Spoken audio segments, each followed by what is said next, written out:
మీకు తెలుసా? క్రైస్తవ స్త్రీలు తలపై ముసుగు ఎందుకేసుకోవాలి? ఎప్పుడు వేసుకోవాలి? వేసుకోకపోతే ఏమవుతుంది? ఇవాళ తెలుసుకుందాం.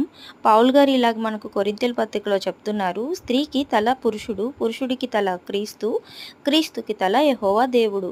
అంటే ఏం చెప్తున్నారంటే మన చుట్టూ ఉన్న మనం ప్రేయర్ చేసేటప్పుడు లేదంటే మనం బైబిల్ ధ్యానించేటప్పుడు, ఎవరికైనా సువార్త ప్రకటించేటప్పుడు మన చుట్టూ మనల్ని లీడ్ చేసే మన భర్త కానీ, అన్న కానీ, తండ్రి కానీ ఉన్నట్లయితే వాళ్ళకి మనం గౌరవం ఇచ్చే విధంగా మనం తలపై ముసుగు వేసుకొని ఆ పని చేయాలి అని చెప్తున్నారండి.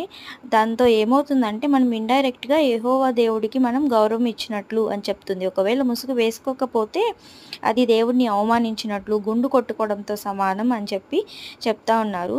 ఇంకొక విషయం కూడా బైబిల్ చెప్తోంది.